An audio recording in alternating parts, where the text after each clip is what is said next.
us in this country to decide the suctive power of our vacuum cleaners.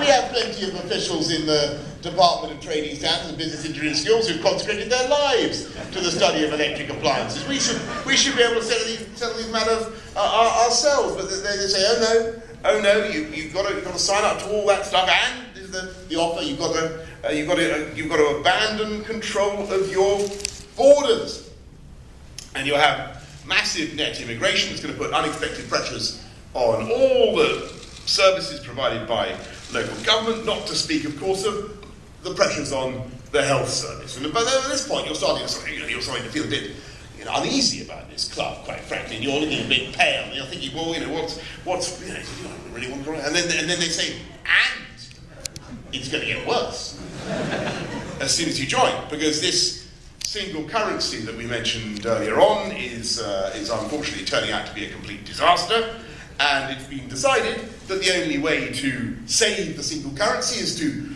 create a very, very tight fiscal and political union, binding these countries even more intensively together in a way that frankly compromises the whole of their independence further and will inevitably implicate the United Kingdom through the single market. That's how we intend to do it.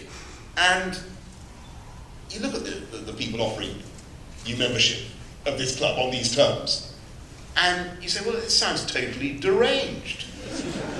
Why would anybody, and you say, well, how much will you pay us? How much will you pay us to join this club? They say, Menon. Menon. We don't pay you. You pay us. You pay us £20 billion a year, and half of it we give you back to spend in your own country, or rather we, in Brussels, unelected EU bureaucrats, decide how that money will be spent in your own country, and the rest of that money, well, it just disappears out of the wide blue yonder. And some of it, of course, goes into the common agricultural policy, a demented system that discriminates brutally against third world producers, burdens farmers with all sorts of unnecessary bureaucracy. My family used to be hill farmers, very unsuccessfully, I have to say. We went bust, but in about 1969. But anybody who's familiar with agriculture will know that all kinds of farmers in this country are absolutely belaboured with bureaucracy and regulation. I mean, there was something called the animal. When sheep died on our farm, basically, as they often did. Anybody will know who farms sheep on a hill farm. There's nothing much you can do to stop them dying, and they die all over the place. They die in the ditches and up the trees, and they basically just disintegrate. But there was an EU directive that came out called the Animal Hygiene Directive, which said you basically couldn't allow that to happen, and you had to bury an animal on your own farm. And it just strikes me as being absolutely inappropriate for our agriculture, and the whole system of the CAP is adding about £400 a year to the cost of food in this country. The rest of the cash is of course going off to heaven knows what, Potemkin olive groves in Greece, or tobacco subsidies in Italy, literally going up in smoke. Our money is, and I hesitate to say this, in a way that is borderline corrupt. £10 billion of it absolutely disappearing, and the Court of Auditors, the European Court of Auditors, has not signed off the accounts of this spending for 20 years. It's absolutely infamous.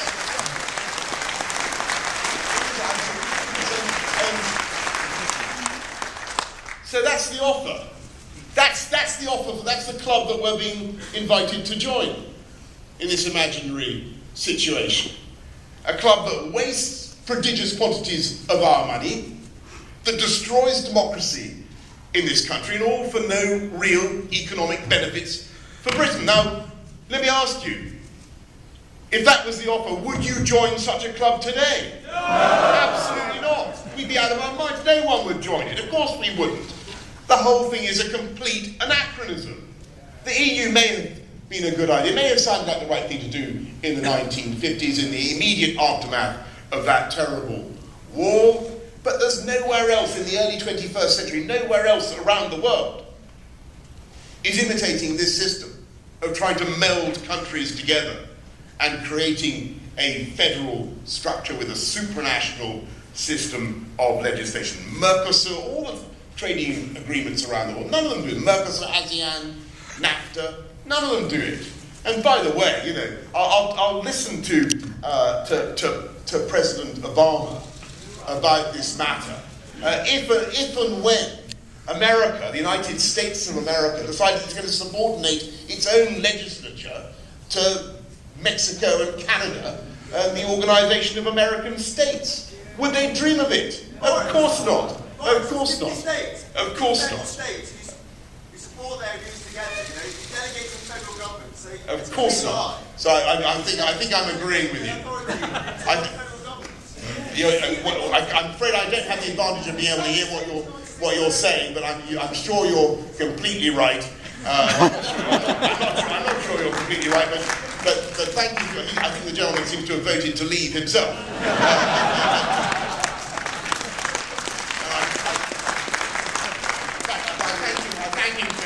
I thank him for his lively interjection, whatever it was. And you know, of course, President Obama is one of a large number of people who say we have, you know, little choice but to remain, and effectively that we don't have the guts to leave. And they're shamefully now spending £9.3 million of taxpayers' money in their attempt to scare everybody with this leaflet, amongst whose many defects, as Nigel Adams has recently pointed out, amongst whose many defects is that it is not sufficiently absorbent for the purposes that most people want to use it. And I think that they are in their condescension and in their scarce tactics, in their whole Project Fear, they are woefully underestimating the spirit of the people of this country and what we know that we can do. And by the way, many of them are the very same people who said 12 or 13 years ago that we would have to join the euro. You remember all that? They said it would be an economic disaster. An economic disaster, they said. The CBI, Mandelson, a lot of them. They said it would be an economic disaster if we didn't join the euro. Then we stayed out of that.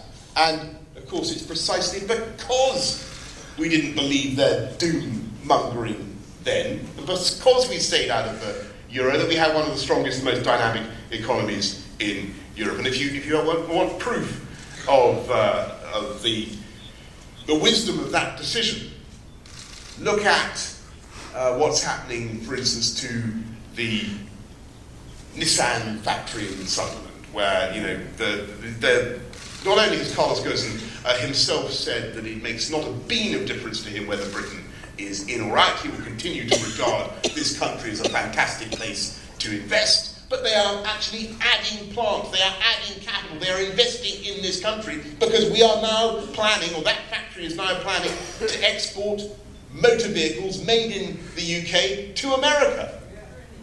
Isn't that fantastic? And there is another country.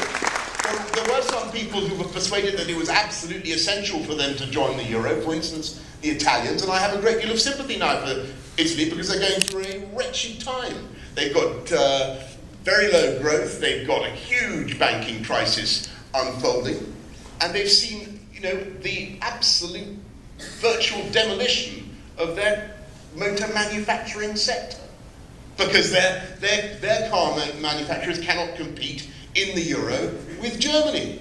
And look at what has happened. I'm afraid the result is that Nissan factory in Sunderland is now producing more cars than the whole of Italy. And that is the proof, if you want it, that the doomsters were wrong, that the doomsters were wrong in their analysis. And sometimes, you know, when I hear that if we don't stay in the EU, that what do they say, that the pound will fall, interest rates will rise, and there'll be a great murrain on our cattle and a plague of frogs and all the rest of it. Well, actually, we got plenty of wonderful French people in London already, and they will continue to be there. They will continue to be there after we have left. Well, but when I listen to these prophets of doom, you know what they remind me of? They remind me of the people who said that the millennium bug would cause planes to fall from the sky. They're completely wrong. They were wrong then, they were wrong about the euro, and they are wrong today, my friends. They are wrong today.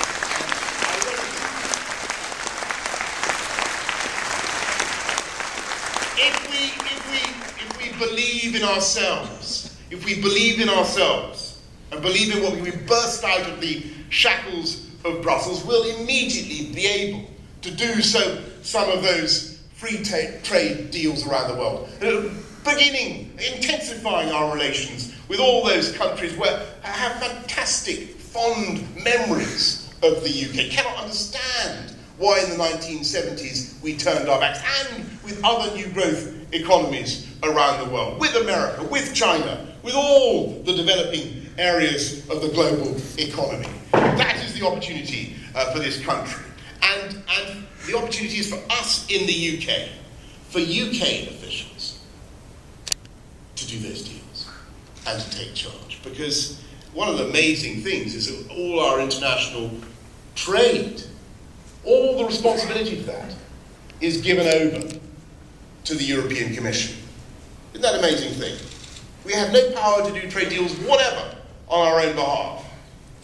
And yet, only 3.6% of the European Commission officials come from this country. How on earth can we be confident that they will understand the needs, the requirements of British manufacturing and business and industry? And I think we should have the self-confidence to take back control of our destiny. If we do that, we'll get back control over our borders, and above all, to get back to the point with which I began, and which is the central point, and the point that drives me in this whole debate. We will give back the power to the British people to elect the people who take the crucial decisions in their lives, and to remove them at elections. And that is absolutely crucial to what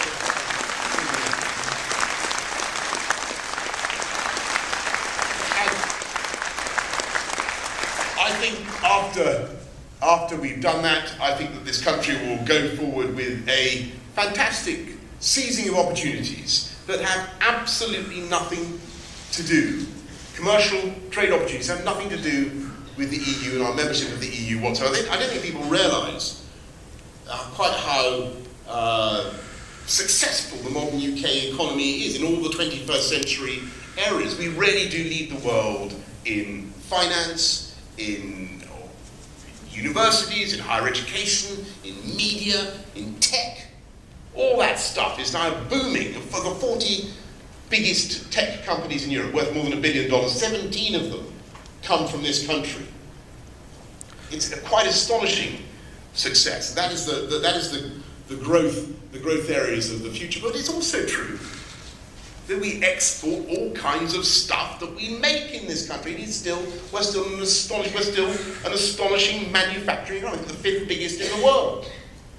And we export, I'm proud to say, bicycles made in London, as it happens, but never mind. We export bicycles to, well, all over the place, Germany, Japan, you name it. We export tea. Yep, tea. Of course we do. To China. We export rice. It's actually true. We export rice to India. We export TV aerials to Korea. We export chocolate cake, my friend. And ever-growing quantities of a particularly dense and glutinous type of chocolate gâteau. We export to where? To France. We do. And I'm delighted to say, I have lately discovered that we export ever-growing quantities of French liquors to France.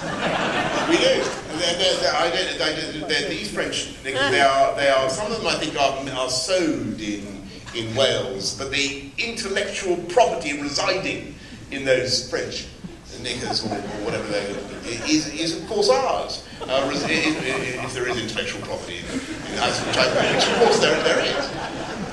It emanates from this country, and the profits accrue to this country. Now let me ask all the economists here in the room, do you really imagine that the French, post-Brexit, the French are going to put tariffs on our cake, no matter how indignant they may be about having to buy our wonderful chocolate cake? Are they going to put, no matter how unsettling the French knicker manufacturers may find it when they go down the Champs-Élysées and they see British French knickers in their shops, are they going to put tariffs on our British French knickers in France when we buy so much of their cheese and so much of their champagne?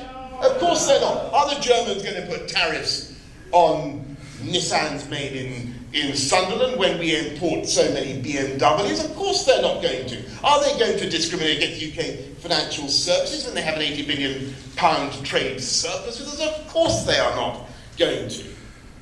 And so I feel it's time to say, I'm going to say this anyway, folks, it's time to say knickers to the pessimists. Knickers to the pessimists and to the merchants of goods. And to do a new deal.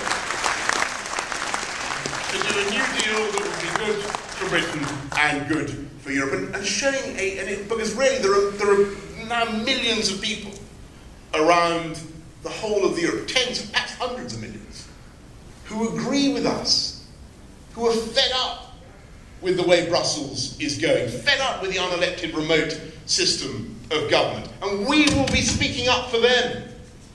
We will be speaking up for them and showing that it's time for the whole European continent to bust out of this mentality, to get rid of so much of the bureaucracy and to think global.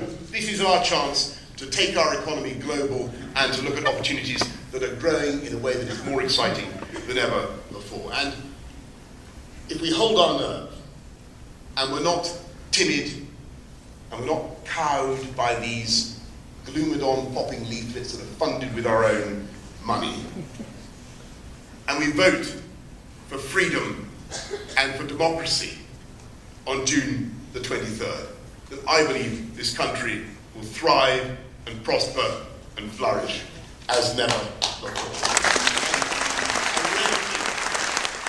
With every week that passes, the Bremainers get more and more rattled, because it is more and more obvious that our side is winning the argument. So I urge you all to get out there and campaign for this great movement for liberation, for freedom, for democracy. Campaign for it right up for the next 68 days until June the 23rd. And then let's hope June the 24th is Independence Day for our country.